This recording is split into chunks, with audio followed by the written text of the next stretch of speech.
Hey, this is Amber Darst, Solutions Manager for Managed Outsource Solutions, here to discuss the CDT codes that are most often used to report dental restoration procedures. Dental restoration refers to a dental procedure that repairs or replaces a tooth. The tooth structure can become compromised due to decay or a fracture. Dental restorations can fix these problems. Restorative procedures may include fillings, crowns, implants, bridges, dentures, or root canals. These procedures may be done for several different reasons, such as to restore the function of the teeth, improve the appearance of the teeth, prevent further dental issues, eliminate the pain caused by infection, or to preserve the bone density. So let's take a deeper look at a few of the different types of dental restorations. First, we're going to talk about crowns and bridges. A crown is an indirect tooth restoration method where a tooth-shaped cap is placed over a tooth to restore its shape, size, strength, and appearance. A crown is typically used to cover a root canal treated tooth or to support a tooth that has a large restoration which has compromised the strength and structure of the tooth. Crowns are also used to hold a bridge or to cover a dental implant. It makes the tooth stronger and it enhances the way it looks as well as its function to the tooth. Crowns are made from different materials: metal alloys, ceramic, porcelain, porcelain fused to metal, or a composite resin. During a crown placement procedure, the top part of the tooth is shaved down and the crown is placed over top. A bridge is an artificial tooth suspended between two crowns or one or more crowns splinted together to cover multiple damaged teeth. Bridges can be secured on both sides by crowns and cemented permanently into place and are made of porcelain, gold, or alloy.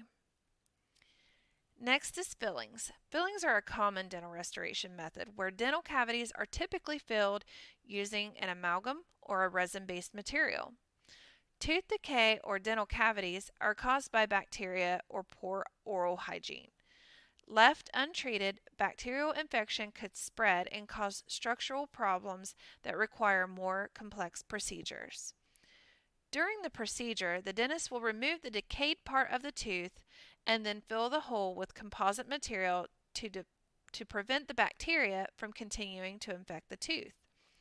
These fillings are made of gold, silver amalgam, or tooth-colored plastic and glass materials called composite resin fillings. Next is implants. Teeth with severe decay or damaged or missing teeth can be replaced with dental implants. Dental implants are replacement tooth roots. To benefit from this procedure, patients should have healthy gums and enough bone to hold the implant. Two methods for implant restoration are a screw-in retained or cemented. Screw-in retained restoration has more advantages as it can be more easily repaired in a case of a problem with a crown being fractured. These implants also function as anchors for bridges and dentures. And then last we have dentures. Dentures are the best replacement option if there are not enough healthy teeth in the mouth that function properly. Dentures are made of acrylic resin or can be combined with metal attachments. Three types of dentures are conventional, immediate, or overdenture. While complete dentures replace all of the teeth, a partial denture is considered when some of the healthy natural teeth still remain. Removable dentures are attached to the gums via suction, and implant-supported dentures are supported by dental implants. There are several different CDT codes associated with the restorations we've discussed today.